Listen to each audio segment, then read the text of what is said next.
नमस्कार, उत्तराखंड समाचार में आपका स्वागत है। मैं हूं आपके साथ शैलेंद्र भंडारी।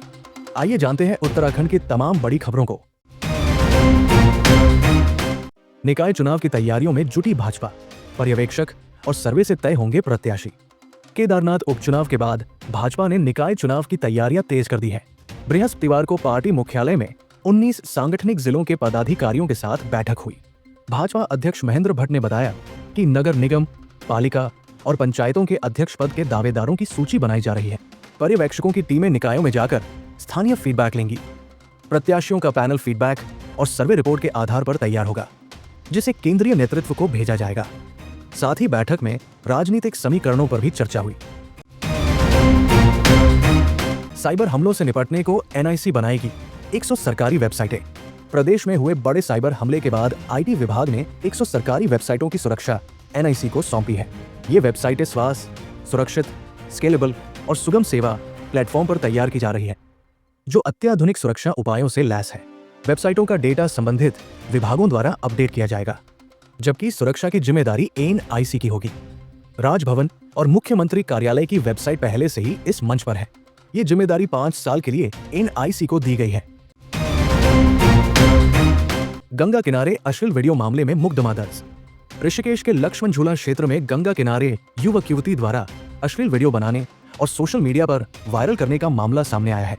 बृहस्पतिवार को वीडियो वायरल होने पर पुलिस ने इसे संज्ञान में लेते हुए संबंधित धाराओं में केस दर्ज किया। वीडियो की जांच में पुष्टि हुई कि ये जानकी सेतु के पास का है।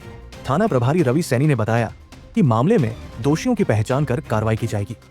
पुलिस ने स्थानीय लोगों से भी मदद मांगी है। ओंकारेश्वर मंदिर पहुंचेगी भगवान मदमहेश्वर की डोली। भगवान मदमहेश्वर की चल विग्रह उत्सव डोली शनिवार को शीतकालीन गद्दी स्थल ओंकारेश्वर मंदिर में विराजमान होगी। डोली के विभिन्न पड़ावों पर श्रद्धालुओं ने फूलों और पूजा सामग्रियों के साथ भव्य स्वागत किया। ऊखीमठ में मदमहेश्वर मेले का आयोजन भी शुरू हुआ, जिसमें सांस्कृतिक कार्यक्रम और खेल प्रतियोगिताएं हो रही है। मंदिर को 8 क्विंटल फूलों से सजाया गया है। डोली के साथ हजारों श्रद्धालु मौजूद हैं। रविवार से भगवान की शीतकालीन पूजा विधिवत रूप से शुरू होगी। 2027 तक कर्णप्रयाग पहुंचेगी रेल, 86% काम पूरा। ऋषिकेश कर्णप्रयाग रेलवे परियोजना का 86% कार्य पूरा हो चुका है। रेल विकास निगम के अनुसार 104 किलोमीटर की परियोजना में 85 किलोमीटर ट्रैक बिछा दिया गया है। 40 में से 28 सुरंगों का निर्माण पूरा हो चुका है। सभी पुल और सुरंगें 2025 तक बन जाएंगी। दिसंबर 2026 तक रेलवे सेवा शुरू होने की संभावना है। परियोजना में हाईटेक तकनीक का इस्तेमाल हो रहा है और सभी 12 स्टेशनों पर निर्माण कार्य जल्द शुरू होगा। 84 लाख की साइबर ठगी, आरोपी कासगंज से गिरफ्तार। एसटीएफ ने 84 लाख की ठगी करने वाले आरोपी को यूपी के कासगंज से गिरफ्तार किया है। आरोपी ने सोशल मीडिया पर विज्ञापन देकर लोगों को स्टॉक ट्रेडिंग और आईपीओ में मुनाफा कमाने का लालच दिया। फर्जी वेबसाइट बनाकर निवेशकों से धन जमा करवाया और करोड़ों का मुनाफा दिखाकर धोखा दिया। एक शिकायत पर जांच के बाद आरोपी का पता चला। एसटीएफ ने बताया कि ठग ने धनराशि अलग अलग खातों में ट्रांसफर कर दी थी। उत्तरकाशी मस्जिद विवाद पर हाईकोर्ट का आदेश। उत्तराखंड हाईकोर्ट ने उत्तरकाशी की भटवाड़ी रोड स्थित मस्जिद को लेकर दायर याचिका पर सुनवाई की। कोर्ट ने प्रशासन को कानून व्यवस्था बनाए रखने और डीजीपी को 27 नवंबर तक स्थिति रिपोर्ट देने का निर्देश दिया। याचिकाकर्ता ने मस्जिद को वैध बताते हुए सुरक्षा की मांग की थी। उन्होंने कहा कि 1969 में खरीदी गई जमीन पर मस्जिद बनी है। कोर्ट ने भड़काऊ बयान न देने के सुप्रीम कोर्ट के आदेश का पालन सुनिश्चित करने को कहा। स्मार्ट मीटर पर कांग्रेस का विरोध, आंदोलन की चेतावनी। हल्द्वानी विधायक सुमित हृदयेश ने राज्य सरकार पर स्मार्ट मीटर के जरिए जनता पर आर्थिक बोझ डालने का आरोप लगाया है।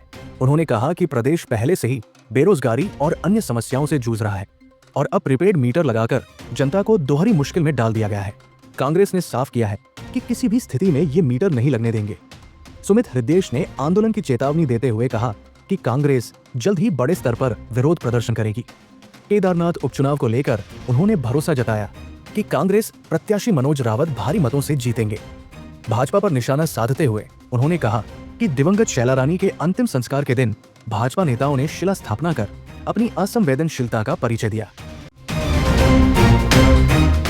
दिल्ली में नो एंट्री के बाद उत्तराखंड की बस सेवाएं प्रभावित। दिल्ली सरकार द्वारा बढ़ते प्रदूषण पर रोक लगाने के लिए उत्तराखंड परिवहन निगम की 16 बसों को दिल्ली में प्रवेश से रोक दिया गया है। रामनगर डिपो के सहायक महाप्रबंधक आनंद प्रकाश ने बताया कि BS3 और BS4 मानक की ये बसें अब दूसरे रूट पर चलाई जा रही है। प्रदूषण कम करने के लिए अब BS6 और CNG बसें रामनगर से दिल्ली भेजी जाएंगी। डिपो को 14 नई हाईटेक बसें मिल चुकी हैं, जबकि एक और जल्द आने वाली है। हालांकि यात्रियों की संख्या को देखते हुए अभी और बसों की जरूरत महसूस हो रही है। चमोली में मत्स्य पालन बना पलायन रोकने का जरिया। चमोली जिले में 600 से अधिक किसान मत्स्य पालन के जरिए अपनी आजीविका मजबूत कर रहे हैं। प्रधानमंत्री मत्स्य संपदा योजना के तहत किसानों को फिश पोंड बनाने और मछली पालन का प्रशिक्षण दिया जा रहा है। जगदीशपुर के पवन राणा और घाट के हरीश सिंह राणा जैसे किसानों ने ट्राउट और पंगास मछली का उत्पादन कर लाखों की आय अर्जित की है। मत्स्य पालन से न केवल किसानों की आय बढ़ी है, बल्कि पलायन पर भी प्रभावी रोक लगी है। नैनीताल में 24 स्थान बेटियों के लिए असुरक्षित घोषित। बेटी बचाओ बेटी पढ़ाओ अभियान के तहत नैनीताल की छात्राओं ने 24 स्थानों को असुरक्षित बताया है। इनमें taxi stand, mall road, bus stand, jail campus जैसे इलाकों का नाम शामिल है। महिला एवं बाल विकास विभाग ने इन स्थानों का निरीक्षण कर सुरक्षा बढ़ाने के सुझाव दिए हैं। छात्राओं ने CCTV, स्ट्रीट लाइट और नियमित पुलिस पेट्रोलिंग की मांग की है। निरीक्षण के दौरान टीम को कई असामाजिक गतिविधियों के प्रमाण मिले, जिन पर कार्रवाई की जा रही है। बद्रीनाथ में 0 से नीचे तापमान, जमने लगे झरने। उत्तराखंड के बद्रीनाथ धाम में ठंड अपने चरम पर है। यहाँ तापमान 0 से नीचे पहुंचने के कारण नाले और झरने जमने लगे हैं। इंद्रधारा, जो बद्रीनाथ के पास बहती है, पूरी तरह जम चुकी है। मौसम विभाग के अनुसार राज्य में अगले 4 दिनों तक बारिश की संभावना नहीं है। हालांकि मैदानों में कोहरे के कारण ठंड बढ़ रही है। देहरादून में दिन का अधिकतम तापमान सामान्य से थोड़ा ऊपर 27.1 डिग्री सेल्सियस दर्ज किया गया, जो पिछले 10 सालों में इस समय का सबसे कम तापमान है। चारधाम यात्रा की तैयारी, मुख्यमंत्री ने दिए निर्देश। मुख्यमंत्री पुष्कर सिंह धामी ने चारधाम यात्रा के लिए विशेष प्राधिकरण गठित करने और 2025 की तैयारियां शुरू करने के निर्देश दिए हैं। उन्होंने कहा कि चारधाम यात्रा प्रदेश की अर्थव्यवस्था का आधार है और इसकी सुचारू व्यवस्था प्राथमिकता होनी चाहिए। उन्होंने अधिकारियों को मार्गों की मरम्मत, वेबसाइट अपडेट करने और तीर्थयात्रियों की सुविधा के लिए ठोस कदम उठाने को कहा। इसके साथ ही राष्ट्रीय खेल आयोजन की तैयारियों की भी समीक्षा की और उच्च स्तरीय समिति बनाने के निर्देश दिए। पिथौरागढ़ में CM धामी ने समीक्षा बैठक की। मुख्यमंत्री पुष्कर सिंह धामी पिथौरागढ़ पहुंचे, जहां उन्होंने कांग्रेस प्रदेश उपाध्यक्ष मथुरा दत्त जोशी के पुत्र के विवाह में शामिल होकर शुभकामनाएं दी। इसके बाद उन्होंने कलेक्ट्रेट सभागार में अधिकारियों के साथ बैठक कर जिले के विकास कार्यों की समीक्षा की। CM ने कहा कि विकास योजनाओं को समय पर पूरा करना प्राथमिकता होनी चाहिए। बैठक में सांसद अजय टम्टा और पूर्व मुख्यमंत्री रमेश पोखरियाल निशंक सहित कई जनप्रतिनिधि मौजूद रहे। हरिद्वार के किसान खाद की कमी से परेशान, गेहूं की बुआई प्रभावित। हरिद्वार जिले के करीब 5 लाख किसानों को यूरिया और DAP खाद की भारी किल्लत का सामना करना पड़ रहा है। गेहूं की बुआई का सीजन चल रहा है, लेकिन सहकारी समितियों और गन्ना समितियों के गोदामों में खाद उपलब्ध नहीं है। किसान मजबूरी में प्राइवेट दुकानों से महंगे दामों पर खाद खरीद रहे हैं, जिसकी गुणवत्ता पर भी उन्हें भरोसा नहीं है। अधिकारियों का कहना है कि खाद की आपूर्ति में 10 से 15 दिन का समय लग सकता है। रबी सीजन के लिए 27,416 मीट्रिक टन खाद की मांग शासन को भेजी गई है, जिसमें दिसंबर के पहले सप्ताह तक आपूर्ति का आश्वासन दिया गया है। ONGC चौक हादसा, आरोपी ड्राइवर की गिरफ्तारी जल्द, घायल की हालत सुधरी। देहरादून में हुए दर्दनाक सड़क हादसे में 6 युवकों की मौत के बाद आरोपी कंटेनर ड्राइवर की पहचान मेरठ निवासी अभिषेक चौधरी के रूप में हुई है। पुलिस का कहना है कि ड्राइवर की गिरफ्तारी जल्द होगी। इस बीच हादसे में घायल सिद्धेश की हालत में सुधार हो रहा है। वो अभी बोलने में असमर्थ है, लेकिन खतरे से बाहर है। पुलिस ने कंटेनर के मालिक और उसके दस्तावेजों की जांच शुरू कर दी है। ड्राइवर से पूछताछ के बाद हादसे की वजह और अन्य सवालों का जवाब मिलने की उम्मीद है। सुप्रीम कोर्ट में पुनर्विचार याचिका दाखिल करेंगे विभाग, उपनल कर्मचारियों पर फोकस। उत्तराखंड सरकार उपनल कर्मचारियों से जुड़े मामले में सुप्रीम कोर्ट में पुनर्विचार याचिका दाखिल करने की तैयारी में है।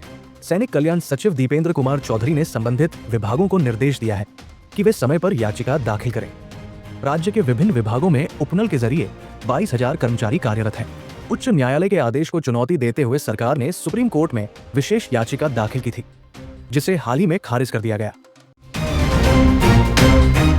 महिलाओं को सस्ता, गल्ला दुकानों में 33% आरक्षण। रेखा आर्या। उत्तराखंड में महिलाओं को सशक्त बनाने के लिए सस्ता गल्ला दुकानों के आवंटन में 33% आरक्षण का प्रस्ताव तैयार किया जा रहा है। खाद्य मंत्री रेखा आर्या ने घोषणा की कि जल्द ही इसे कैबिनेट में पेश किया जाएगा।